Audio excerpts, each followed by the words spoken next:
వీక్షకులందరికీ నమస్కారం. మే 1వ తారీఖున మారబోతూ ఉన్నటువంటి గురుగ్రహం కుంభరాశి వారికి ఏ విధమైనటువంటి ఫలితాన్ని ఇవ్వబోతూ ఉన్నారు అనేటువంటి విషయాన్ని ఈ వీడియో ద్వారా క్లుప్తంగా తెలుసుకునేటువంటి ప్రయత్నం చేద్దాం. కుంభరాశి వారు ప్రస్తుతానికి ఏలినాటి శనిని అనుభవిస్తూ ఉన్నారు. ఈ రాశికి ప్రధానంగా ఈ సంవత్సరంలో అనగా 2024వ సంవత్సరంలో రాహు యొక్క బలం అనేటువంటిది ఉన్నది. గురుబలం లేదు. గురుబలం పోయి దాదాపుగా సంవత్సర కాలం పూర్తి అవుతూ ఉన్నది. మరలా ఇప్పుడు వృషభ రాశిలోకి గురుని యొక్క సంచారం జరుగుతుంది. అనగా కుంభరాశి దగ్గర నుండి అది 4వ స్థానము. 4వ స్థానము అనగా అది కేంద్ర స్థానము. చాలామందిలో ఉండేటువంటి అపోహ ఏంటి అంటే చతుర్థంలో అనగా కేంద్ర స్థానంలో గురుడు ఉన్నారు కదా, గురు కేంద్ర లక్షమేకంతు దోషాణం గురు కేంద్ర వ్యపోహతి అన్నది శాస్త్రం. గురువు కేంద్రాల్లో ఉంటే చాలా శుభాన్ని ఇస్తాడు, లక్ష దోషాలు పోగొడతాడు, విపరీత రాజయోగాన్ని కలగజేస్తారు. ఇలా చాలా మూర్ఖపు ధోరణి చాలామంది ప్రచారం చేస్తూ ఉన్నారు ఈ మాధ్యమాల ద్వారా. అయితే మన భవిష్యదర్శిని అనేటువంటిది నిజం. ఏదైతే ఋషులు చెప్పారో ఆ ఋషి వాక్కుని మీకు తెలియజేస్తుంది. అంటే ఇది కేవలం నేను ఈ మాధ్యమం ద్వారా ఋషులు చెప్పినటువంటి మార్గాన్ని మీకు చెప్తాను అంతే. ఇందులో నా సొంత పెత్తనం ఏమి ఉండదు. అందువల్ల ఏం చెప్పినా ఒక శ్లోకాధారితంగా మీకు చెప్తూ ఉన్నాను. అయితే మరి ఈ కేంద్రంలో గురుడు కదండి, యోగిస్తారు కదండి, ఇలాంటి మాటలు మనం నమ్మకూడదు. ఒరిజినల్గా ఏముందో, ఏ విధంగా ఫలితం ఉంటుందో దాన్ని మనం దృష్టిలో పెట్టుకోవాలి. చతుర్థ స్థానంలో ఉన్నటువంటి గురువుని అర్ధాష్టమ గురుడు అంటారు.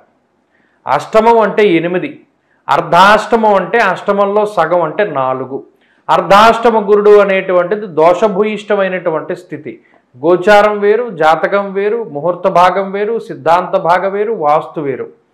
కలగాపులగం చేసేసి ప్రతి దాంట్లో ఉన్నది ఇంకో దాంట్లో తీసుకొచ్చి చెప్పేస్తున్నారు.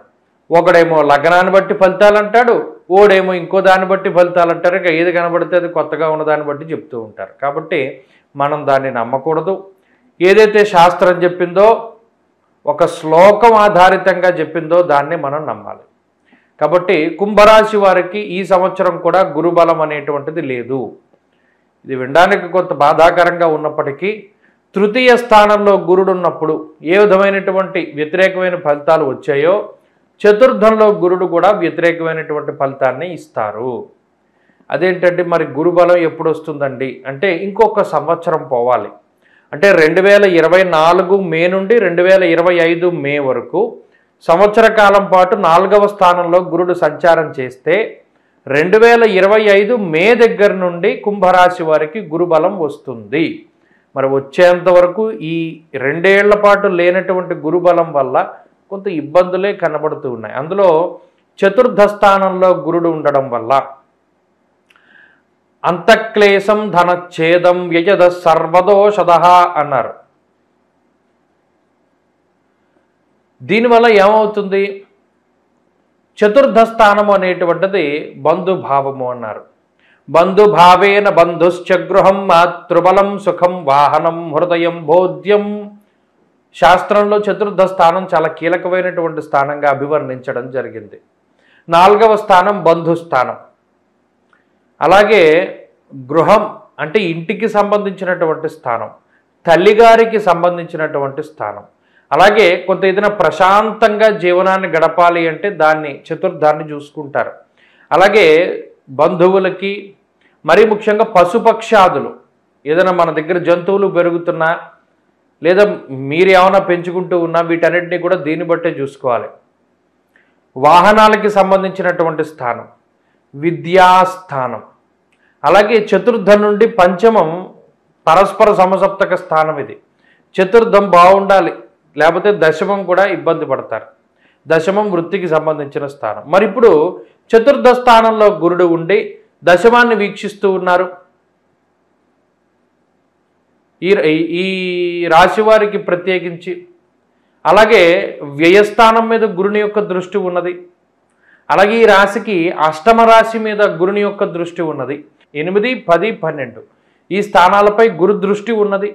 4వ స్థానంలో గురుడు ఉన్నారు. ఇది ఏమాత్రము కూడా కలిసి వచ్చేటువంటిది కాదు. మరి దీనివల్ల ఏమవుతుంది అంటే ఇందాక మనం చెప్పుకున్నట్టు బంధువులతో మాట పట్టింపులు, బంధువులతో విభేదాలు, తల్లిగారికి ఏదైనా ఆరోగ్యపరమైనటువంటి సమస్యలు, లేదా తల్లి తరఫు బంధువులతోటి సమస్యలు, వంశపారంపర్యంగా మీకు రావాల్సినటువంటి ఆస్తిపాస్తులకి కొంత తగాదాలు, అంతేకాకుండా తోబుట్టువులతోటి విభేదాలు, ఉద్యోగపరమైనటువంటి మార్పులు, ఉద్యోగపరమైనటువంటి సమస్యలు అనగా ఉద్యోగంలో ఒత్తిడి పెరుగుతూ ఉండడం, స్థానచలనం కలుగుతూ ఉండడం, కొత్త ఉద్యోగం రావడం, లేదా ఉద్యోగం కోసం చాలా ఎక్కువ కాలం ప్రయత్నం చేయవలసి రావడం ఇత్యాది విషయాలు ఏవైనా సరే ఉద్యోగంలో జరగవచ్చును. అంతేకాక వాహనాలకి సంబంధించినటువంటి ఇబ్బందులు, గృహయోగం అనేటువంటిది వెనక్కి వెళ్ళిపోతూ ఉండడం, ఎప్పటికప్పుడు ఇల్లు కొనుక్కుందాం కట్టుకుందాం అనేటువంటి ప్రయత్నాలు చేస్తూ ఉన్నటువంటి కుంభరాశి వారికి ఆ ప్రయత్నాలు వెనక్కి వెళ్ళిపోతూ ఉండడం, కొంత బద్ధకం అధికంగా ఉండడం, అలాగే వ్యాపారపరంగా క్రియాశీలకమైనటువంటి మార్పులు చేయవలసి రావడం, కొన్ని సందర్భాల్లో వ్యాపార స్థానాన్ని కూడా మార్చవలసి రావడం, అలాగే బంధువులతోటి, స్నేహితులతోటి, మిత్రులతోటి వీరితో సఖ్యత వాతావరణం లేకపోవడం, మరీ ముఖ్యంగా చతుర్థ స్థానమందే ఈ గురుగ్రహం యొక్క సంచారము అర్ధాష్టమము అన్నారు. దోషభూయిష్టమైనటువంటి స్థానం కాబట్టి ఆర్థికపరమైనటువంటి ఇబ్బందులు గత సంవత్సరంతో పోల్చుకుంటే ఈ సంవత్సరం కొంత మెరుగ్గానే ఉంటారు ఆర్థికంగానే, ఎందుకంటే తృతీయం కన్నా చతుర్థ గురుడు కొంత మంచిది. అలాగే మానసిక భయము అనేటువంటి దాన్ని అధిగమించగలుగుతారు. గత సంవత్సరం కొంత మానసిక భయం ఉండేది, ఈ సందర్భాన్ని ఎలా దాటుతాం లేదా ఈ పరిస్థితిని ఎలా దాటుతాం అనేటువంటి మానసిక ఇబ్బందులు అవి ఈ సంవత్సరం ఏమి ఉండవు. ఒకంత ధైర్యంగా ఉండగలుగుతారు, కొంత అవగాహన కలిగి ఉండగలుగుతారు. అలాగే ఏదైనా మీ యొక్క ఒపీనియన్ని చాలా స్పష్టంగా చెప్పగలుగుతారు. మీరు చెప్పినటువంటి దానివల్ల కొన్ని సమస్యలు వస్తాయి, వచ్చినప్పటికీ కూడా మీ భావాలను మీరు సమర్థవంతంగా చెప్పగలుగుతారు. ఉంటే ఉంటుంది, పోతే పోతుంది ఉద్యోగం, ఎంతకాలం అని మనం తలదించుకుని బతకాలి అనేటువంటి ధోరణిలో మీ యొక్క ఆలోచన ఉంటుంది. కొద్దిగా అగ్రెసివ్గా వెళతారు ఈ సంవత్సరం, ప్రత్యేకించి కుంభరాశి వారు.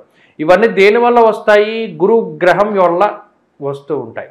అలాగే ఈ సంవత్సరంలో ప్రత్యేకించి శుభమూలో వ్యయశ్చైవ, శుభమూలకంగా ధనాన్ని ఖర్చు పెట్టవలసినటువంటి అవసరం ఏర్పడుతుంది.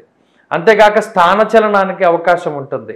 ప్రత్యేకించి కుటుంబ సభ్యులకి కొంత దూరంగా వెళుతూ ఉండడము, కొన్ని సందర్భాల్లో కుటుంబానికి దూరంగా వెళ్ళవలసి వచ్చేటువంటి పరిస్థితులు, అది ఉద్యోగపరంగా అయినా వ్యాపార పరంగా అయినా సరే అది జరగడానికి అవకాశం ఉంటుంది. వీటితో పాటుగా గురువు కొంత వ్యాయామాలకి మిమ్మల్ని దూరం చేస్తూ ఉండడం, శరీరంలో బరువు పెరుగుతూ ఉండడం, ఒబేసిటీకి సంబంధించినటువంటి సమస్యలకి వీటికి గురుగ్రహం కారణమవుతుంది.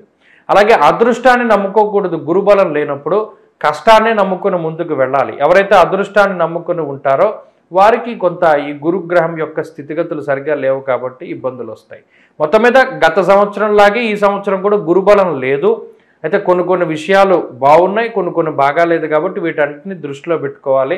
చదువుకునేటువంటి వారికి ఏకాగ్రత కొంత తక్కువగా ఉంటుంది కాబట్టి గురుబలాన్ని పెంచుకునేటువంటి ప్రయత్నం చేయండి. అనగా గురు చరిత్ర దత్తాత్రేయ స్వామివారిది పారాయణ చేయడం, అలాగే సిద్ధమంగళా స్తోత్రం శ్రీపాద శ్రీవల్లభులది పారాయణ చేయడం, దత్తక్షేత్ర దర్శనాలు, అలాగే దక్షిణామూర్తి యొక్క ఆరాధన స్తోత్ర పారాయణ, గురువారం నాడు కేజంపావు శనగలు దానం చేయడం ఇత్యాదివన్నీ కూడా చేయగలిగితే గురుబలం పెరుగుతుంది. తత్ఫలితంగా మంచి ఫలితాలని పొందవచ్చును.